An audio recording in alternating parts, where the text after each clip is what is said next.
최근 중동 6개의 산유국이 충격적인 발언을 했습니다. 한국이 최우선 협력 대상국입니다. 원유와 핵심 자원을 가장 우선 공급하겠습니다. 중동 최대 산유국인 사우디, UAE, 카타르, 쿠웨이트, 오만, 바레인. 아니, 세계 석유 시장을 쥐고 흔드는 나라들이 왜 기름 한 방울 나지 않는 한국을 먼저 붙잡으려고 하다니요? 한국같이 조그만한 나라가 무슨 힘이 있길래 미국, 유럽, 일본도 제치고 1순위가 된 겁니까? 이 상황 뒤에는 큰 비밀이 하나 있었는데요. 한국이 원유를 가장 많이 받는 나라이며 그중 71%를 다시 중동으로 되판다는 것이었습니다. 전 세계가 생각지도 못했던 한국만의 기술력을 더해서 말이죠. 도대체 한국이 중동에 쥐고 있는 카드가 무엇이길래 지금 이 순간 그 카드가 어떻게 빛을 발하고 있는 걸까요? 중동이 한국을 1순위 VIP로 대접할 수밖에 없는 이유, 지금 바로 낱낱이 공개하겠습니다. 이야기를 시작하기 앞서 사연 속의 제작에 힘이 되는 구독과 좋아요 부탁드립니다. 한국을 응원하신다면 대한민국 화이팅! 이라고 아래 댓글로 남겨주세요. 한국이 최우선 협력국이라고 기름 한 방울도 안 나는 나라가 회의실 뒷자리 어딘가에서 비웃음이 먼저 터졌습니다. 곧이어 주변에서 낮은 웃음소리들이 따라붙었고 그 소리들이 공기를 타고 회의실 전체로 퍼졌습니다. 당시 함부르크 본사 대회의실에는 유럽 에너지 업계를 대표하는 임원들과 분석가들이 자리를 가득 채우고 있었습니다. 중동 에너지 시장 정례 브리핑이었습니다. 저는 창가 쪽 자리에 앉아 서류를 훑어보고 있었습니다. 평소와 다를 것 없는 회의라고 생각하고 있었습니다. 그런데 화면이 전환되더니 사회자가 목을 가다듬었습니다. 최근 중동 6개국 대사들이 거의 동시에 발표한 공동 성명 내용을 공유하겠다고 했습니다. 화면에 6나라의 국기가 나란히 올라왔습니다. 사우디아라비아, 아랍에미리트, 카타르, 쿠웨이트, 오만, 바레인. 중동 석유 산업의 핵심을 이루는 나라들이었습니다. 그리고 그 아래에 굵은 글씨로 한 문장이 박혀 있었습니다. 한국은 우리의 최우선 협력 대상국입니다. 회의실이 순간 조용해졌다가 곧 작게 술렁였습니다. 단순한 외교적 인사치레가 아니었습니다. 핵심 에너지 자원을 가장 먼저, 가장 안정적으로 공급할 수 있는 나라로 한국을 지목한다는 의미였습니다. 한국이 왜? 누군가 낮게 말했습니다. 제 옆에 앉아있던 본사수석 임원 한스 크루거가 작게 코웃음을 쳤습니다. 한스는 유럽 에너지 업계에서 20년 넘게 잔뼈가 굵은 사람입니다. 독일 화학기업 출신으로 저보다 경력도 길고 회의실에서 목소리도 컸습니다. 그가 비웃으면 회의실 분위기도 은연중에 따라가는 경향이 있었습니다. 토마스, 저거 외교 수사야. 한국이 기름을 많이 사주니까 기분 좋으라고 하는 말이지. 산유국이 갑이고 한국은 을이야. 갑이 을에게 좀 잘해주는 척하는 거라고. 에너지 업계에서 이런 성명이 얼마나 흔한지 알잖아. 저는 그 말에 고개를 끄덕였습니다. 당연한 상식이라고 생각했습니다. 중동이 원유를 쥐고 있고 한국은 그것을 돈 주고 사는 나라입니다. 공급을 줄이면 한국은 발등에 불이 떨어지고 가격을 올려도 한국은 울며 겨자 먹기로 사야 합니다. 그런 관계에서 산유국이 구매국을 최우선 파트너라고 부른다는 것은 고객을 향해 당신이 VIP입니다 하고 말하는 상술과 다를 바 없다고 생각했습니다. 브리핑이 끝나고 임원들이 하나둘씩 회의실을 빠져나갔습니다. 한수도 커피잔을 들고 나가면서 별것도 아닌 성명 하나 가지고 분석팀이 너무 민감하게 군다고 중얼거렸습니다. 저도 따라 일어서려다 발걸음이 멈췄습니다. 뭔가 계속 마음에 걸렸습니다. 단순한 외교 발표라면 나라 하나나 둘이 했겠지요. 그런데 중동 6개국이 거의 같은 시기에 같은 취지로 하필이면 한국이라는 나라를 콕 집어 언급했습니다. 그것도 단순히 좋은 고객이라는 차원을 넘어서 핵심 공급 파트너라는 수준의 표현을 써가며 우연히 이렇게 6나라를 동시에 움직일 수 있을까요? 저는 자리로 돌아와 노트북을 열었습니다. 그리고 처음으로 한국의 원유 수입 통계를 직접 찾아보기 시작했습니다. 처음 눈에 들어온 숫자는 세계 5위라는 순이었습니다. 한국이 세계에서 5번째로 많은 원유를 수입하는 나라라는 사실, 저는 그때까지 그것을 제대로 인식조차 못하고 있었습니다. 그런데 다음 페이지로 넘어가자 제 손이 멈췄습니다. 한국이 한 해에 원유 수입에 쓰는 금액이 약 117조 원, 석유 제품까지 포함하면 155조 원에 가까운 규모. 저는 단위를 3번 다시 확인했습니다. 틀리지 않았습니다. 기름 한 방울 나지 않는 그 나라가 매년 그 돈을 중동에 고스란히 갖다 바치고 있었습니다. 독일보다 많은 금액이었습니다. 일본보다도 밀리지 않는 규모였습니다. 독일은 유럽 최대의 경제 대국입니다. 인구도 한국의 2배에 가깝습니다. 그런 나라보다 원유를 더 많이 사들이는 나라가 한국이라는 것을 저는 그 자리에서 처음으로 제대로 실감했습니다. 회의실 창밖으로 함부르크 항구가 내려다 보였습니다. 엘베 강 위에서 화물선들이 저녁빛 속에서 천천히 움직이고 있었습니다. 저는 화면에서 눈을 떼지 못한 채 혼자 중얼거렸습니다. 중동 입장에서 보면 이건 절대 잃고 싶지 않은 고객이겠다는 생각이 처음 들었습니다. 저는 더 파고들었습니다. 중동 대사들의 공동 성명 원문을 찾아 하나씩 읽었습니다. 사우디아라비아 대사는 한국을 단순한 구매국이 아닌 가장 중요한 전략 파트너라는 표현을 써가며 언급했습니다. 아랍에미리트 대사는 한국은 공급 우선순위에서 절대로 밀릴 수 없는 국가라고 못 박았습니다. 카타르 대사는 한국과의 장기 협력을 더욱 강화해 나갈 것이라고 말했습니다. 쿠웨이트와 오만, 바레인의 발언도 모두 같은 방향을 가리키고 있었습니다. 이것은 단순히 돈을 많이 쓰는 고객에게 건네는 감사 인사가 아니었습니다. 저는 30년 동안 에너지 업계에서 수많은 외교 문서와 협약서, 협상 자리를 경험했습니다. 그 경험이 말하고 있었습니다. 이 발언들에는 진심으로 한국을 붙잡으려는 의도가 담겨 있다고. 도대체 한국은 중동에 뭘 해주고 있는 걸까요? 그 질문이 한 번 들어서자 더 이상 밀어낼 수가 없었습니다. 밤이 깊어갔습니다. 함부르크 항구의 불빛들이 강물 위에서 흔들리고 있었습니다. 노트북 화면에는 유럽 정유 산업의 축소를 알리는 기사들이 줄줄이 올라와 있었습니다. 독일 내 정유소 추가 폐쇄 계획, 친환경 전환에 따른 화석연료 투자 위축, 유럽 에너지 산업의 장기 침체를 예고하는 분석 보고서들이었습니다. 그 흐름 속에서 지구 반대편의 한국은 중동의 가장 강력한 산유국들이 먼저 손을 내밀고 싶어 하는 나라가 되어 있었습니다. 처음에 코웃음을 쳤던 자신이 생각났습니다. 한스의 그 가벼운 말투도 떠올랐습니다. 저는 처음으로 뭔가 불편한 감정을 느꼈습니다. 이것이 단순한 지적 호기심인지 아니면 오랫동안 당연하다고 믿어온 세계관에 금이 가는 소리인지 그때는 구분하지 못했습니다. 저는 결국 항공 예약 사이트를 열었습니다. 행선지를 입력했습니다. 인천, 한국. 손가락이 잠시 머뭇거렸습니다. 독일 엔지니어로서 아직 인정하기 싫은 무언가가 남아 있었습니다. 하지만 30년 경력이 쌓아 올린 직감이 말하고 있었습니다. 지금 뭔가를 놓치고 있다고. 저는 티켓을 예약했습니다. 목적지는 울산이었습니다. 한국 최대의 정유 단지가 자리한 그 도시로 노트북을 닫으며 혼자 중얼거렸습니다. 기름 한 방울도 안 나는 나라를 왜 중동이 이렇게까지 붙잡으려 하는지 직접 두 눈으로 확인해야겠다고. 다음 날 새벽, 저는 독일 본사 데이터룸에 가장 먼저 도착했습니다. 복도불을 켜는 것도 제가 했습니다. 보안 요원이 이른 출근에 대해 한마디 건넸지만 저는 고개만 끄덕이고 지나쳤습니다. 간밤 내내 어떤 숫자들이 머릿속을 떠나지 않고 맴돌았습니다. 저는 숫자를 믿는 사람입니다. 감정이 흔들릴 때일수록 데이터 앞에 앉아야 한다고 30년 동안 배워왔습니다. 데이터는 거짓말을 하지 않습니다.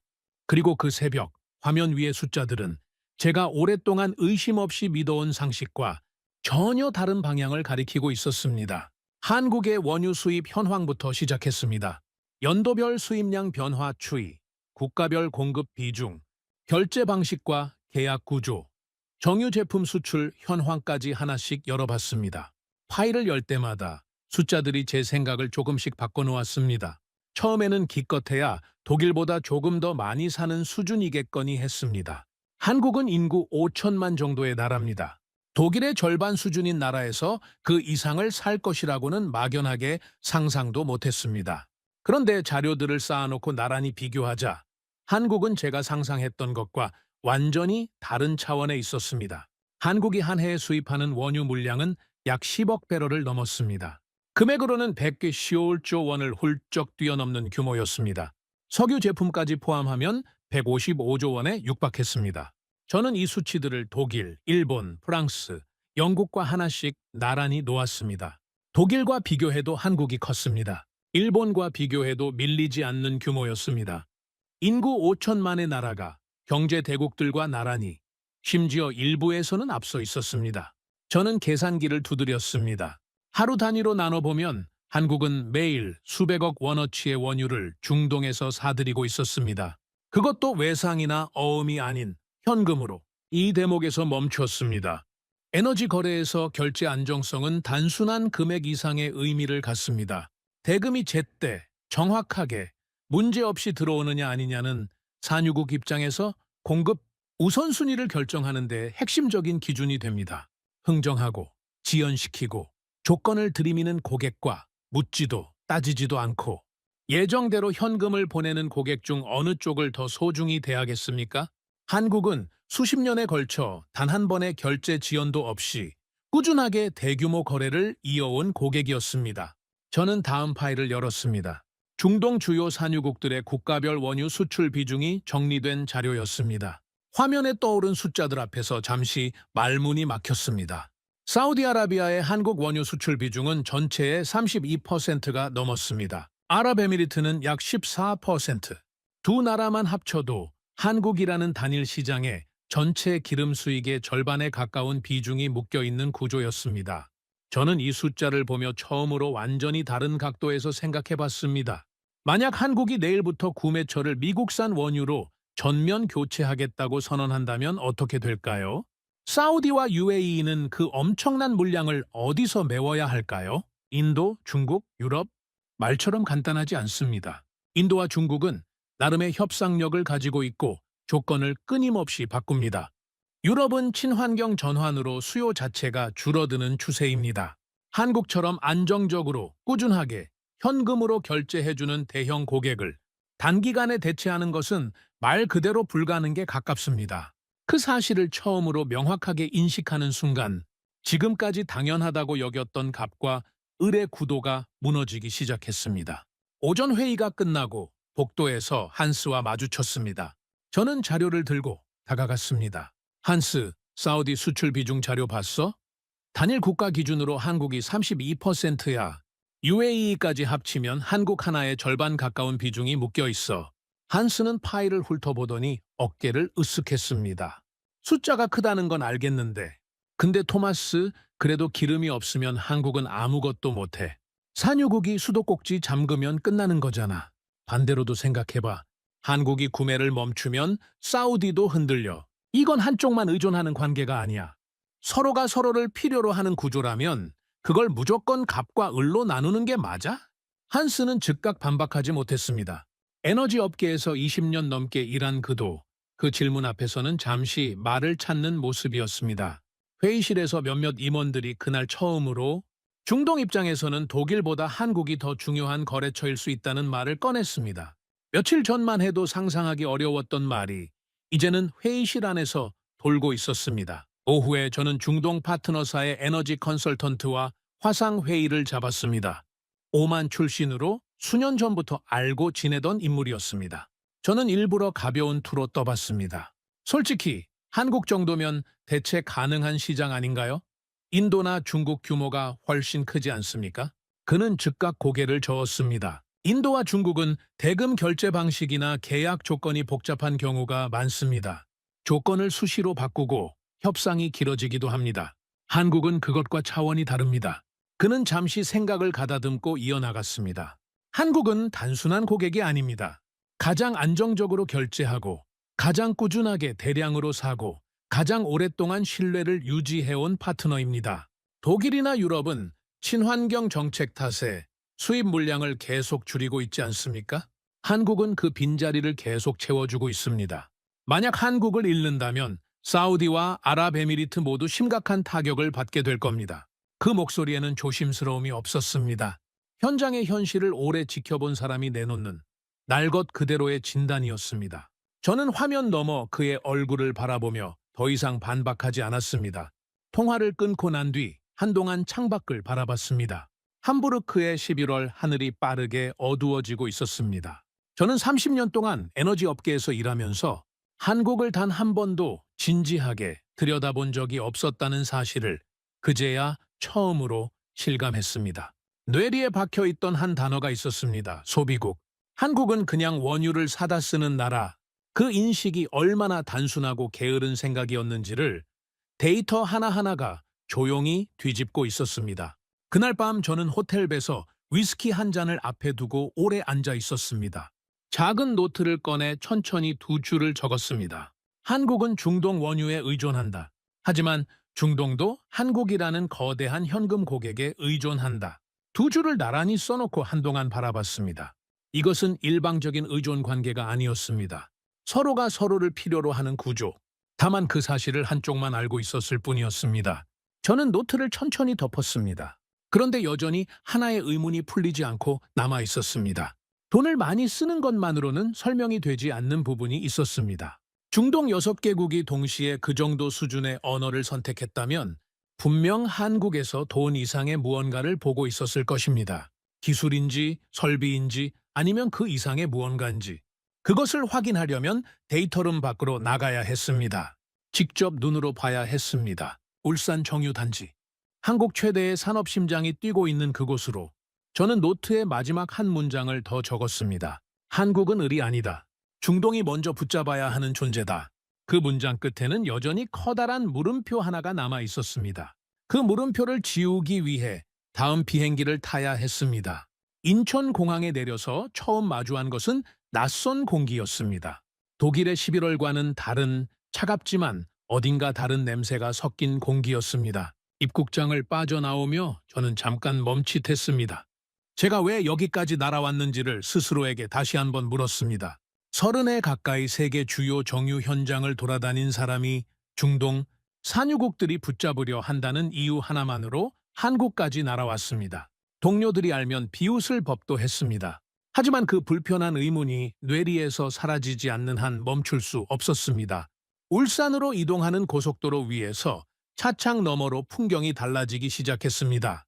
도시를 벗어나자마자 크고 작은 공장 굴뚝들이 시야에 들어왔고 그것들은 울산에 가까워질수록 점점 더 많아졌습니다. 크기가 각각 다른 원통형 저장 탱크들이 수십 개씩 들판처럼 늘어서 있었습니다. 멀리서 봐도 압도적인 광경이었습니다. 저는 운전기사에게 물었습니다. 저게 다 정유시설입니까? 네, 이 일대가 전부 울산산업단지입니다. 정유, 석유화학, 자동차, 조선소까지 다 여기 모여 있습니다. 저는 창밖을 보며 잠자코 있었습니다. 설명을 들어도 눈앞의 규모가 실감나지 않았습니다. 공장이 도시를 품고 있는 것인지, 도시가 공장 안에 있는 것인지 구분이 가지 않을 지경이었습니다. 현장 안내를 맡은 사람은 한국정유사의 부사장 박준성이었습니다.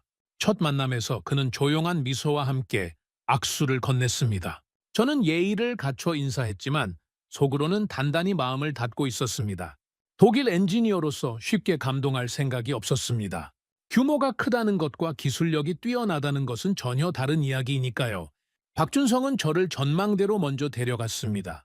그곳에서 내려다본 울산 정유단지의 정형은 제가 30년 동안 현장에서 쌓아온 감각을 단번에 무너뜨릴 뻔한 장면이었습니다.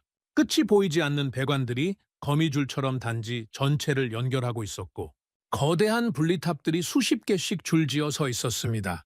항만 쪽에는 초대형 유조선이 여러 척 동시에 접안해 하역 작업을 진행하고 있었습니다. 공장 전체가 하나의 살아있는 생명체처럼 24시간 쉬지 않고 움직이고 있었습니다.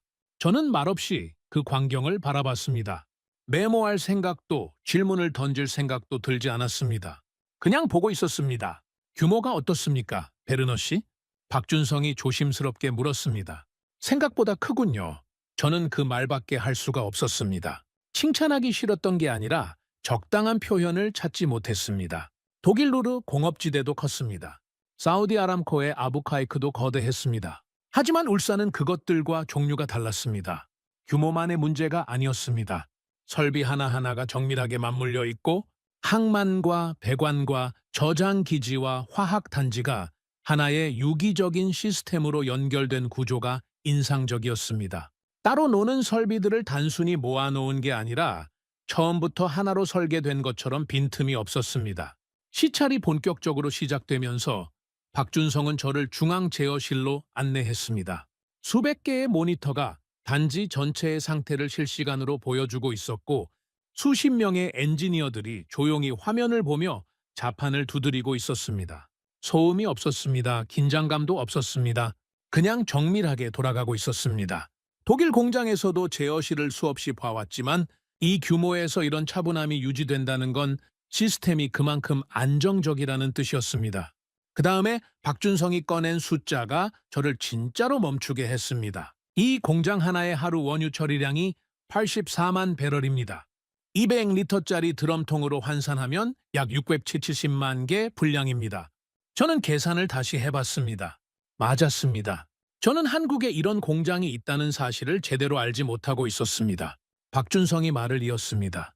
세계 단일 정유 공장 처리량 순위에서 한국 공장이 상위권에 3곳이나 들어갑니다. 울산이 2위, 여수가 4위, 온산이 5위입니다. 저는 조용히 숨을 들이켰습니다. 3곳이 동시에 세계 탑5 안에. 독일은 공장 하나를 짓는데 수십 년의 논의와 규제 검토를 거칩니다. 한국은 도시 규모의 공장을 3개나 세계 최상위권의 처리 능력으로 운영하고 있었습니다. 저장 탱크 구역으로 이동했습니다. 20만 배럴짜리 대형 탱크들이 수십 개씩 줄지어 서 있었습니다. 탱크 하나의 높이가 건물 몇 층에 맞먹었고 그런 탱크들이 시야가 닿는 끝까지 이어져 있었습니다. 저는 탱크 하나의 둘레를 직접 걸어보려다 포기했습니다. 너무 컸습니다. 항만으로 이동했습니다. 부두에 도착하자 초대형 유조선 2척이 동시에 저반의 하역을 진행하고 있었습니다. 한쪽에서는 파이프라인이 연결되어 원유가 탱크로 흘러들어가고 다른 쪽에서는 이미 정제된 제품이 선박에 실리고 있었습니다. 들어오는 흐름과 나가는 흐름이 같은 항만에서 동시에 진행되고 있었습니다. 들어오는 원유와 나가는 제품이 동시에 처리되는 구조군요. 네, 입출하를 분리하면 비효율이 생깁니다. 저희는 한 번에 같이 돌립니다. 단순한 말처럼 들렸지만 이것을 실제로 운용하려면 물류, 설비, 인력 시스템이 모두 정확하게 맞물려야 합니다. 한쪽이 조금만 틀어져도 전체가 멈출 수 있습니다. 그런데 이 부두는 조용하고 차분하게 돌아가고 있었습니다. 마치 이것이 너무도 당연한 일이라는 듯이. 저는 처음으로 독일 루르 지역의 공업단지와 이곳을 머릿속에서 나란히 놓고 비교해봤습니다. 규모, 효율, 연결성. 솔직히 말하자면 밀렸습니다. 독일이 자랑하는 정밀공학의 정수를 모아놓은 루르 단지가 이 울산 앞에서는 작아 보였습니다. 그 생각이 드는 순간 저는 스스로 그 생각을 밀어내려 했습니다. 독일인으로서 인정하기 싫었습니다. 하지만 사실은 사실이었습니다. 박준성이 그날 마지막으로 한 말이 시찰 전체를 정리해 줬습니다. 한국은 땅이 좁고 자원이 없었습니다. 그래서 더 압축적으로, 더 효율적으로 발전할 수밖에 없었습니다. 넓은 땅에 여유롭게 배치하는 것과 좁은 땅에 꽉 맞게 집어넣는 것. 결과물은 달라집니다. 저는 그 말을 들으며 창밖으로 펼쳐진 야경을 바라봤습니다. 수백 개의 배관과 탱크와 분리탑이 불빛 속에서 빛나고 있었습니다. 낮에 봤을 때보다 오히려 야경이 더 크게 느껴졌습니다. 살아있는 것처럼 움직이고 있었습니다. 울산은 공장이 아니었습니다. 원유가 들어와서 가치로 바뀌는 하나의 거대한 변환 장치였습니다. 그리고 그 변환 장치는 중동의 원유를 가장 비싼 제품으로 탈바꿈시키기 위해 지금 이 순간도 멈추지 않고 돌아가고 있었습니다.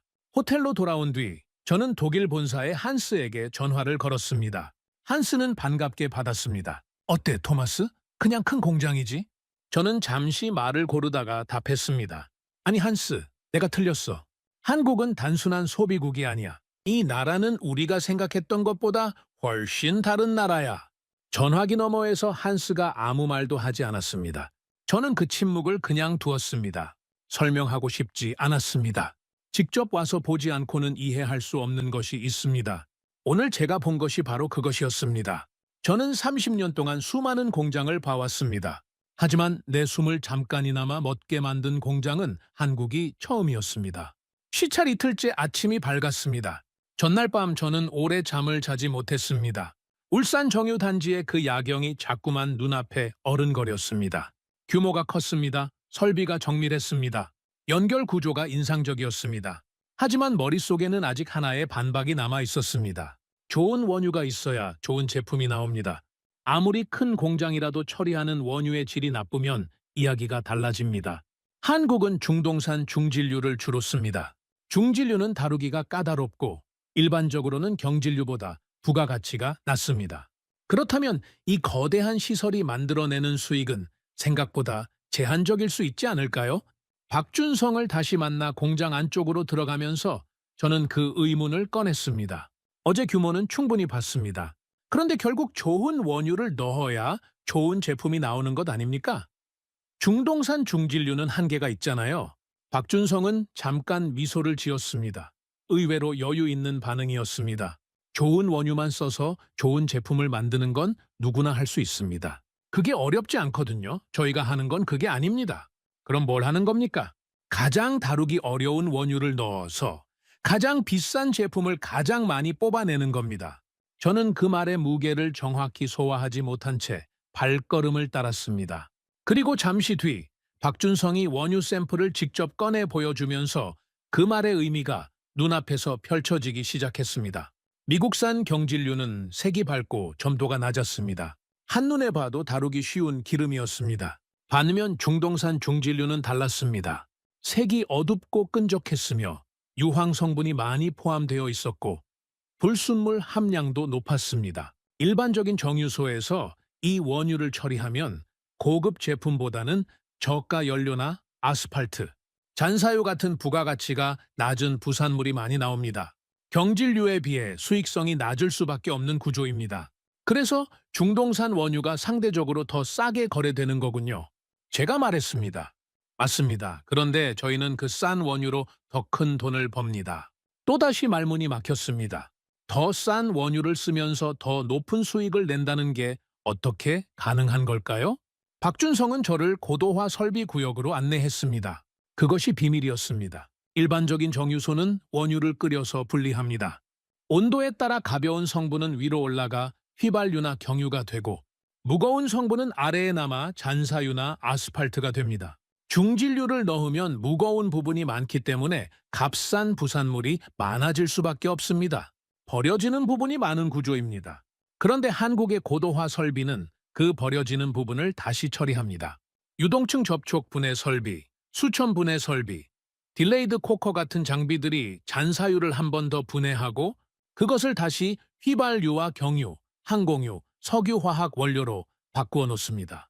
같은 원유를 넣어도 고도화 설비가 있는 공장과 없는 공장이 뽑아내는 고급 제품의 비율이 완전히 다릅니다. 저희는 남들이 버리는 부분에서 돈을 만듭니다. 저는 그 말을 2번 곱씹었습니다. 남들이 버리는 부분에서 돈을 만든다. 찌꺼기를 황금으로 바꾸는 구조였습니다. 같은 원유를 사더라도 한국 정유소는 더 많은 고급 제품을 뽑아내고 버려지는 저가 부산물을 최소화합니다.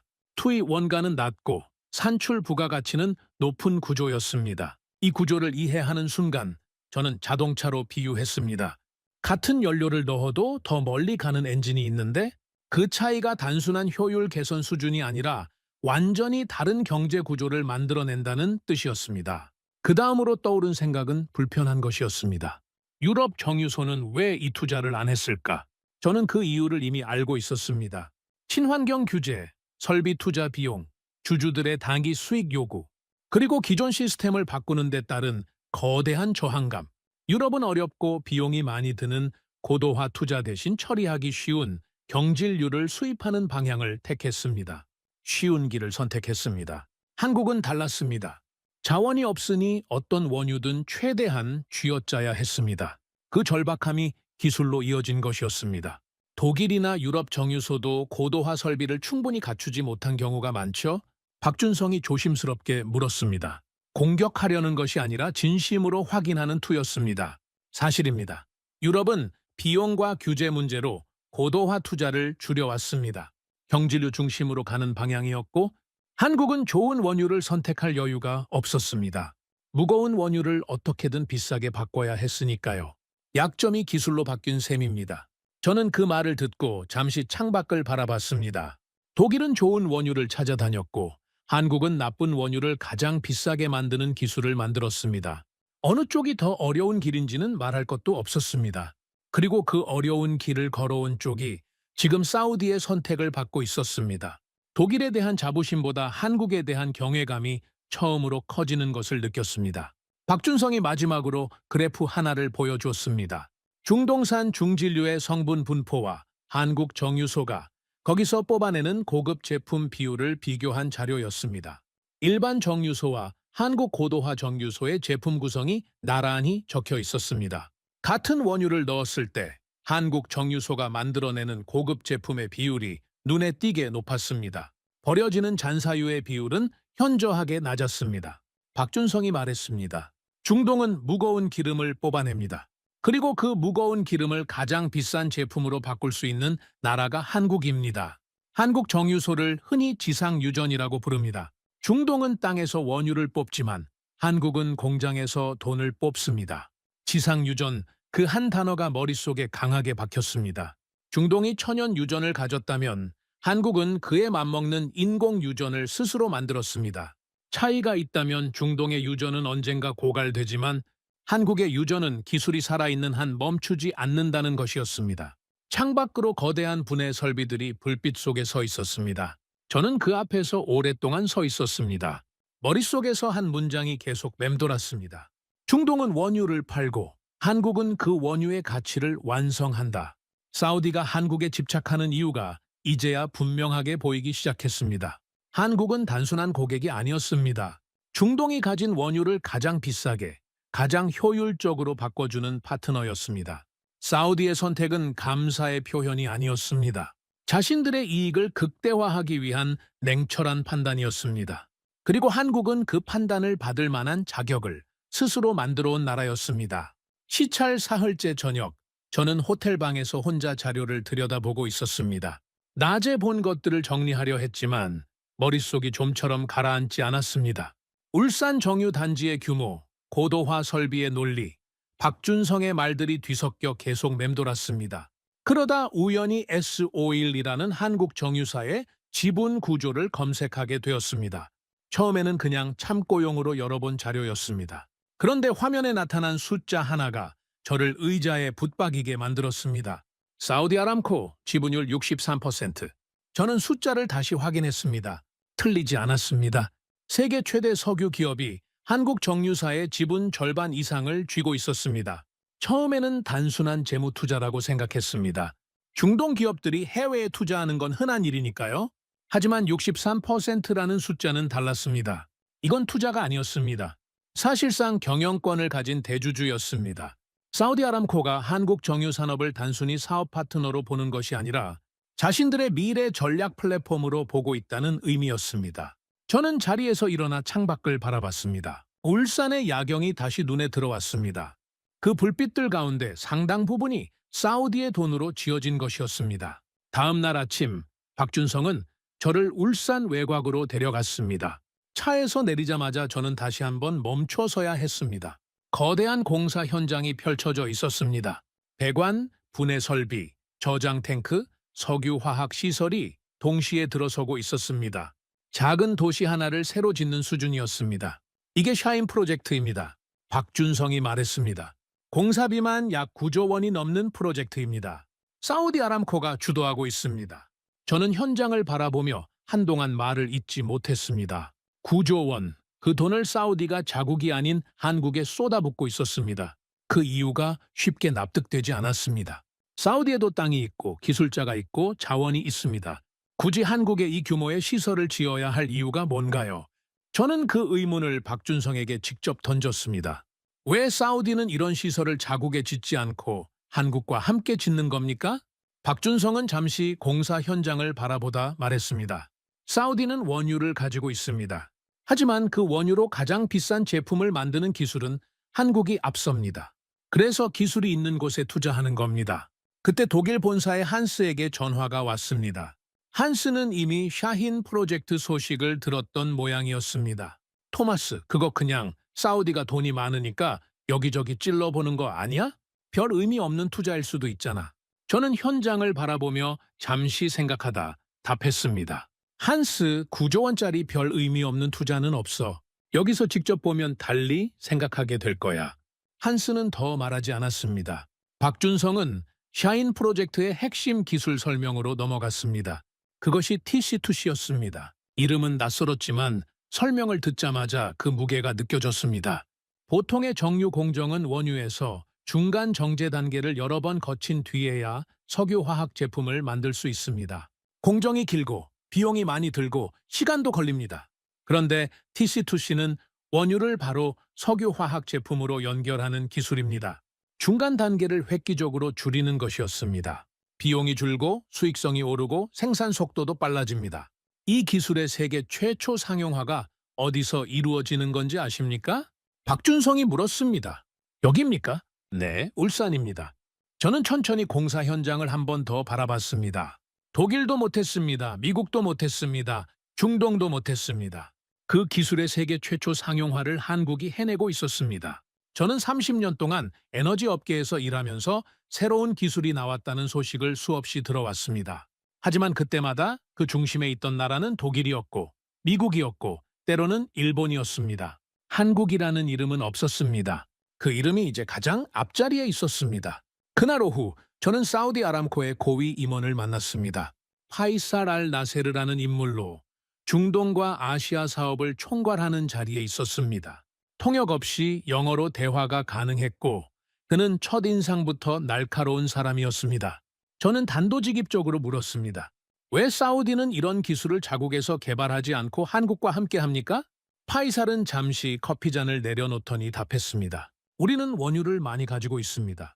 하지만 그 원유를 가장 비싸게 바꾸는 기술은 한국이 더 잘합니다.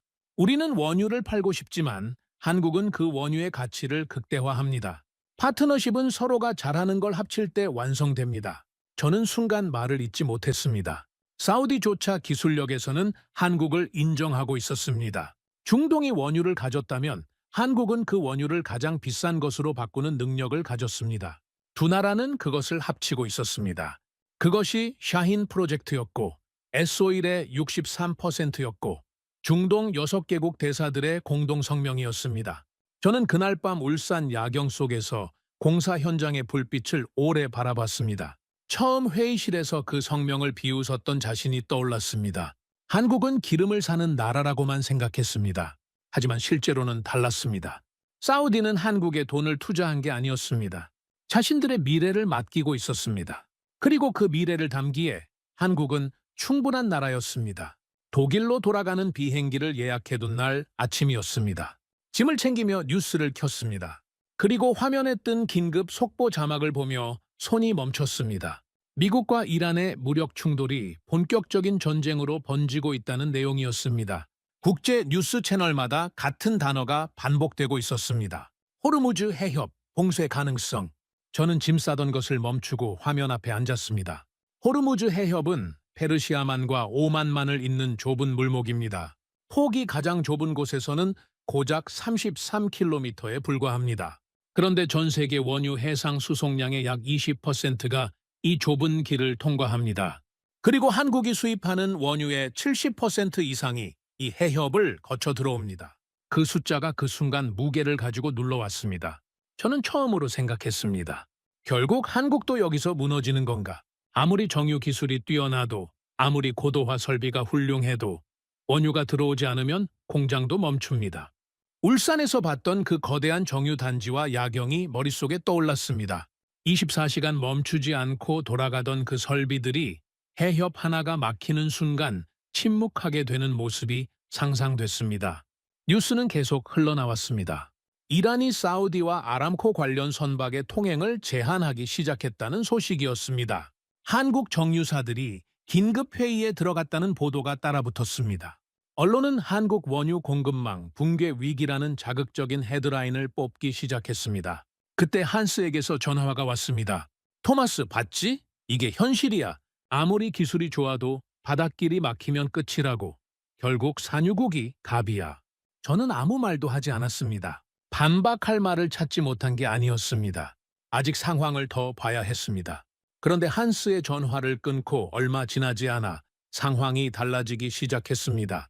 한국 정부와 4대 정유사가 즉시 대체 공급망 확보에 나섰다는 소식이 들어왔습니다.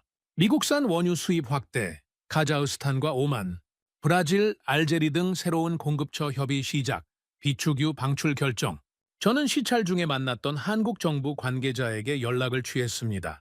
그는 브리핑을 통해 한 가지 중요한 사실을 알려줬습니다. 한국은 이미 수년 전부터 공급망 다변화를 준비해왔습니다. 지금의 대응이 즉흥적인 게 아닙니다. 미국산 원유 비중이 수년 사이에 1%도 안 되는 수준에서 16% 이상으로 커졌다는 수치가 나왔습니다. 저는 그 숫자를 보며 생각이 달라지기 시작했습니다. 이 나라는 생각보다 훨씬 집요했습니다. 위기가 터지기 전부터 탈출구를 준비하고 있던 나라였습니다. 하지만 다음 문제가 드러났습니다. 박준성이 전화통화에서 솔직하게 말해줬습니다. 미국산 원유는 좋은 카드입니다. 그런데 완전한 대체제는 아닙니다. 왜 그렇죠? 저희 설비가 중동산 중진류에 맞춰 설계되어 있습니다. 미국산 경진류를 넣으면 고도화 설비의 효율이 떨어지고 가동률도 70% 수준으로 낮아질 수 있습니다.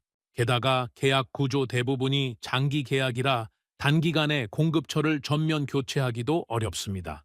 저는 그 말을 듣고 한동안 침묵했습니다.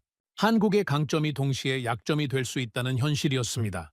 중동산 중진류를 가장 잘 처리하는 나라가 한국이라면 결국 한국은 중동을 완전히 떠날 수가 없습니다. 그 사실이 이제는 다르게 읽혔습니다. 강함 안에 취약함이 숨어 있었습니다. 늦은 밤, 저는 울산 호텔 창가에서 바다를 바라봤습니다. 뉴스에서는 호르무즈 해협, 홍해, 바브엘 만데브 해협 관련 속보가 계속 흘러나오고 있었습니다. 그 세 개의 해협 중 하나만 막혀도 한국의 공급망은 요동칩니다. 저는 처음으로 한국의 가장 큰 약점이 원유 부족이 아니라는 걸 분명하게 이해했습니다. 원유는 돈으로 살 수 있습니다. 새로운 공급처도 시간이 걸리지만 찾을 수 있습니다. 하지만 막힌 바닷길은 돈으로 뚫기 어렵습니다. 한국에서 중동까지의 해상 거리는 약 25톤 킬로미터에 달합니다. 편도로만 16일에서 22일이 걸리는 거대한 해상 생명선입니다. 그 생명선 어딘가에서 문제가 생기는 순간 울산의 그 거대하고 정밀한 시스템도 숨이 막히기 시작합니다.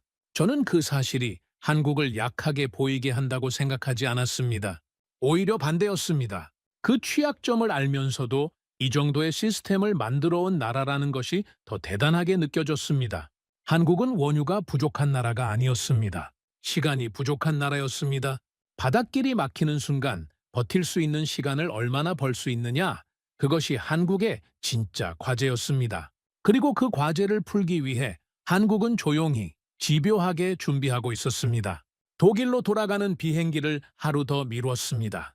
아직 확인하지 못한 것이 남아 있었습니다. 호르무즈 해협 뉴스가 계속 흘러나오는 가운데 저는 박준성에게 한 가지를 더 물어보고 싶었습니다. 다음 날 아침, 박준성은 저를 울산 항구로 다시 데려갔습니다. 이번에는 들어오는 유조선이 아니라 나가는 선박들을 보여줬습니다. 저는 부두에 서서 그 배들이 어디로 가는지를 물었습니다. 저 배는요? 호주입니다. 저 배는 일본입니다. 그 옆에 있는 건 미국 서부행입니다. 저는 잠시 말문이 막혔습니다. 한국이 원유를 수입하는 나라라는 것은 알고 있었습니다. 하지만 동시에 정제된 석유 제품을 다시 세계로 수출하고 있다는 사실은 제대로 인식하지 못하고 있었습니다. 박준성이 자료를 꺼냈습니다. 한국이 한 해에 수출하는 석유 제품의 규모가 약 66조 원에 달했습니다. 반도체, 자동차 다음으로 중요한 수출 품목이었습니다. 원유도 안 나는 나라가 기름으로 돈을 번다고요? 저는 혼잣말처럼 중얼거렸습니다. 박준성이 고개를 끄덕였습니다. 한국은 원유를 사서 가공하고 다시 팝니다. 단순 소비국이 아닙니다. 수입하고 정제해서 재수출하는 구조입니다. 저는 그 구조를 머릿속에서 다시 정리했습니다. 중동에서 원유를 사옵니다. 울산과 여수에서 정제합니다. 그리고 그 제품을 호주, 일본, 싱가포르, 미국에 팝니다. 단순히 기름을 사다 쓰는 나라가 아니었습니다. 원유를 사서 가치를 높여 다시 파는 나라였습니다. 박준성이 지도를 펼쳤습니다. 한국산 석유 제품의 주요 수출국이 표시되어 있었습니다. 가장 큰 고객은 호주였습니다. 일본, 싱가포르, 미국도 한국산 석유 제품의 주요 수입국이었습니다. 그런데 미국이라는 이름이 눈에 걸렸습니다. 미국은 세계 최대 산유국입니다. 셰일 혁명 이후 원유 생산량이 폭발적으로 늘어난 나라입니다. 그런 미국이 왜 한국산 석유 제품을 사가는 걸까요? 미국이 한국에서 기름을 삽니까? 미국 서부 지역은 환경 규제가 까다롭습니다. 그 기준을 맞추는 항공유를 자체 생산하기가 부족합니다. 그래서 태평양을 건너 한국산 항공유를 사갑니다. 세계 최대 산유국인 미국이 태평양을 건너 한국산 기름을 사간다는 사실이 쉽게 납득되지 않았습니다. 하지만 데이터는 사실이었습니다. 이것이 무엇을 의미하는지 머릿속에서 윤곽이 잡히기 시작했습니다. 한국은 단순히 중동과 거래하는 나라가 아니었습니다. 중동에서 원유를 받아 정제한 뒤 아시아와 태평양과 미국 서부 시장에 공급하는 허브였습니다. 한국이 빠지면 이 공급 흐름 전체가 흔들리는 구조였습니다. 그때 독일 본사의 한스에게서 또 전화가 왔습니다. 토마스, 미국도 일본도 결국 자국 생산이 더 중요하지 않겠어? 한국산이 대체제 아니야? 이번에는 망설이지 않았습니다. 아니야, 한스. 한국은 대체제가 아니야. 무슨 소리야? 호주도, 일본도, 미국도 한국 정유소 없이는 지금 수준의 공급망을 유지하기 어려워. 중동은 한국의 원유를 팔고 세계는 한국에서 정제된 기름을 사. 한국이 그 중간에 있는 게 아니라 한국이 그 흐름의 중심이야. 한스가 말을 잃었습니다. 저는 처음으로 한국 편에 서서 반박하고 있다는 사실을 그 순간 깨달았습니다. 불과 며칠 전까지만 해도 한국을 단순 소비국으로 봤던 제가 지금은 한국의 위치를 세계 에너지 공급망 안에서 설명하고 있었습니다. 통화를 마치고 저는 항구 난간에 기댔습니다. 해가 수평선 쪽으로 기울어지고 있었고 대형 선박 한 척이 조용히 출항 준비를 하고 있었습니다. 박준성이 옆에서 말했습니다. 저 배는 내일 아침 호주 항구에 도착할 겁니다. 거기서 내린 항공유가 시드니 공항 급유 탱크를 채울 겁니다. 저는 그 말을 들으며 선박의 뒤를 눈으로 따라갔습니다. 시드니 공항 항공기. 울산에서 정제된 기름이 저 배에 실려 태평양을 건너 시드니 공항에 도달합니다. 그 공항에서 이륙하는 비행기들이 그 기름을 태웁니다. 기름 한 방울 나지 않는 나라가 세계 항공 네트워크의 일부를 먹여 살리고 있었습니다. 저는 그날 밤 오래 항구를 바라봤습니다. 밤이 되자 출항하는 선박들이 하나씩 불을 밝혔습니다. 그 불빛들이 바다 위에서 멀어져 가는 것을 바라보며 저는 한 가지 사실을 인정했습니다. 제가 알던 세계 에너지 지도에서 한국의 위치가 완전히 달라졌습니다. 소비국이 아니었습니다. 중간 처리국도 아니었습니다. 중동의 원유를 받아 가치를 극대화하고 그것을 세계에 공급하는 핵심 허브였습니다. 중동도 한국이 필요하고 미국도 한국이 필요하고 호주도 한국이 필요했습니다. 그것이 중동 6개국 대사들이 동시에 한국을 최우선 협력국이라고 불렀던 이유였습니다. 그들은 외교적 수사를 쓴 게 아니었습니다. 현실을 말하고 있었습니다. 저는 혼자 중얼거렸습니다. 중동은 한국의 원유를 팔아야 한다. 세계는 한국에서 정제된 기름을 사야 한다. 한국은 숨겨진 강대국이었다. 귀국 전날 밤이었습니다. 짐은 이미 챙겨뒀고 비행기는 다음 날 오후 출발이었습니다. 저는 호텔 창가에 앉아 울산 앞바다를 바라보고 있었습니다. 뉴스는 여전히 시끄러웠습니다. 호르무즈 해협 긴장 고조, 홍해 상선 피격 위협, 바브엘 만데브 해협 통행 위험 경보, 세계 주요 해상 수송로 3곳이 동시에 흔들리고 있었습니다. 저는 지도를 펼쳤습니다. 한국에서 중동까지 이어지는 원유 수송 항로를 눈으로 따라갔습니다. 페르시아만을 빠져나와 호르무즈 해협을 통과하고 아라비아해를 건너고 바브엘 만데브 해협이나 말라카 해협을 지나 한국까지 약 25,000km, 편도로만 16일에서 22일이 걸리는 거리였습니다. 이 항로 위에 3개의 병목이 있었습니다. 호르무즈, 바브엘 만데브, 말라카. 이 가운데 하나만 막혀도 한국으로 들어오는 원유 흐름이 멈추거나 크게 줄어듭니다. 저는 그 사실을 이미 알고 있었습니다. 그런데 그날 밤에는 그 사실이 다르게 느껴졌습니다. 울산에서 본 것들이 머릿속에 남아 있었기 때문이었습니다. 그 거대한 정유단지, 그 정밀한 설비들, 그 수십 척의 유조선들이 전부 이 25,000km의 해상 생명선에 달려 있었습니다. 생명선이 끊기면 모든 것이 멈춥니다. 다음 날 아침 짐을 들고 나가기 전에 박준성과 마지막으로 대화를 나눴습니다. 저는 궁금한 것을 직접 물었습니다. 한국은 이 해상 수송로를 어떻게 보호하고 있습니까? 박준성이 잠시 바다 쪽을 바라보다 말했습니다. 청해 부대가 아덴만 해역에 파견되어 있습니다. 해적 대응과 선박 호송 임무를 맡고 있습니다. 한 척으로요? 그렇습니다. 저는 잠시 말이 없었습니다. 25,000km의 항로, 3개의 병목, 그리고 그 전체를 커버하는 군함은 사실상 한 척, 수학이 맞지 않았습니다. 호르무즈가 막히면 홍해로 우회해야 합니다. 홍해가 위험해지면 희망봉을 돌아야 합니다. 희망봉 우회의 항로는 거리가 대폭 늘어나고 비용과 시간이 동시에 급등합니다. 항로가 바뀔 때마다 지켜야 할 바다도 달라지는데 군함 한 척으로는 그 변화를 따라갈 수 없었습니다. 이지스함이 더 있어야 하지 않습니까? 원양 작전 능력을 갖춘 함대가 필요한 것 아닙니까? 박준성은 잠시 고요하게 있다가 말했습니다. 맞습니다. 부정하지 않았습니다. 회피하지도 않았습니다. 그냥 인정했습니다. 저는 그 담담함 안에서 뭔가를 읽었습니다. 한국은 자신의 약점을 알고 있었습니다. 모른 척하지 않았습니다. 그리고 그것을 해결해야 한다는 사실도 분명히 알고 있었습니다. 박준성이 말을 이었습니다. 우리는 아직 멀었습니다. 공장을 지을 수 있다고 강대국이 되는 건 아닙니다. 그 공장을 살리는 바닷길을 끝까지 지킬 수 있어야 진짜 강대국입니다. 저는 그 말 앞에서 한동안 움직이지 못했습니다. 그것은 겸손한 척하는 말이 아니었습니다. 다음 단계를 정확히 알고 있는 사람이 하는 말이었습니다. 강대국은 기술만으로 되지 않습니다. 기술을 지키는 힘이 있어야 합니다. 바다를 지킬 수 있는 해군이 있어야 합니다. 이지스함, 보급함, 장거리 호송체계, 원양작전 능력. 한국에게 지금 필요한 것이 무엇인지 박준성은 이미 알고 있었습니다.